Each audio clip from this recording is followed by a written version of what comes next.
তাকে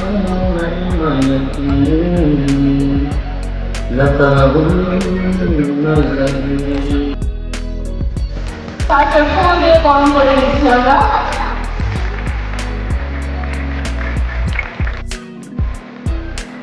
ধন্যবাদ স্যার। থাকার সাথে সম্মতি জ্ঞাপন করেছে মাননীয় বিভূত অনুষ্ঠান খুলনা প্রেস ক্লাবের সভাপতি স্যারকে মঞ্চে আসন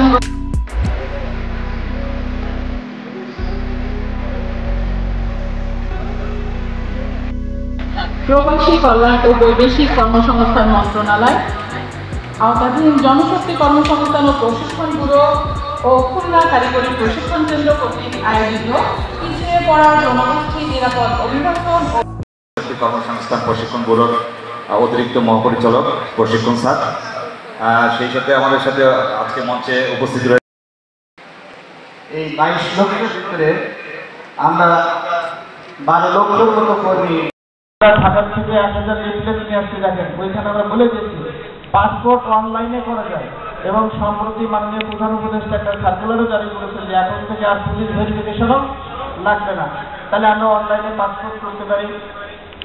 এনআইডির সঙ্গে আপনার যে নামটা আছে পাসপোর্টে যেন হুবহু ওই নামটা থাকে, তাহলে আপনি হ্যারাসমেন্টের শিকার হবেন না।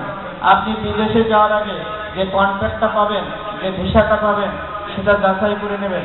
সৌদি আরবের ভিসা ব্যাংকের মাধ্যমে টাকা দেন, যাতে যে কাজে নিয়ে যাচ্ছে, যে বেতনে নিয়ে যাচ্ছে, সেই কাজে সেই বেতনে যদি আপনাকে নিয়োগ না করে আপনি আমাদের কাছে অভিযোগ দিলে আপনার সমুদায় টাকা আমরা আদায় করে দিতে পারি। কারণ আপনার একটা রেকর্ড থাকছে যে আপনি ব্যাংকের মাধ্যমে টাকা দিচ্ছেন।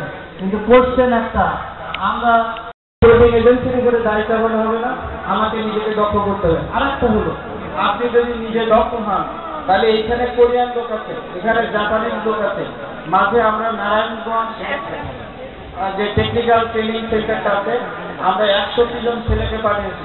প্রত্যেকের হাইট 5 ফিট, সামরিক ট্রেনিং দেয়।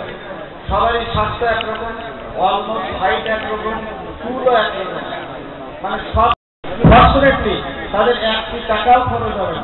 বরং ওরা 3 বছর চাকরি করার পরে আরো প্রায় 3.5 লক্ষ টাকা আপনাকে দিবে কন্ট্রিবিউটরি প্রভিডেন্ট ফান্ড হিসেবে, যাতে জাপানে আপনি 3 বছর চাকরি করার পরে যদি বাংলাদেশে আসেন ওই টাকাটা নিয়ে জন্য আপনি নতুন কিছু করে খেতে পারেন। কথা বুঝে গেল কিনা? কোরিয়ার লোক নেওয়ার জন্য বসে আছে, সৌদি আরব টাকামাও করেছে।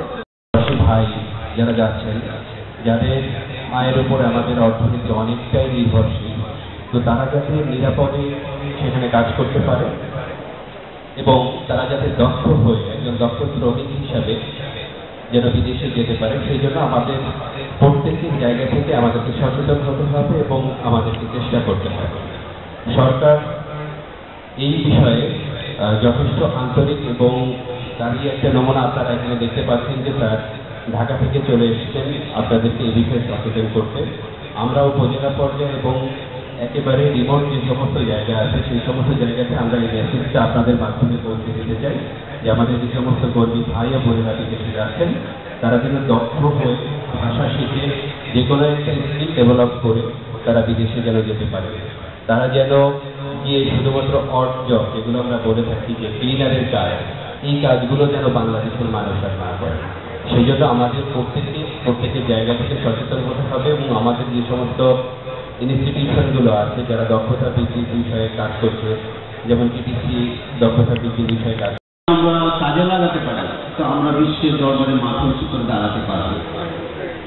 তো এই ধরনের প্রতিষ্ঠানগুলো আমাদের এই জনগণকে তান্ত্রিক পর্যায়ে বিভিন্ন প্রশিক্ষণের মাধ্যমে দক্ষ করে গড়ে উঠাচ্ছে, এটা জেনে আসলে আমি নিজেও খুব আনন্দিত।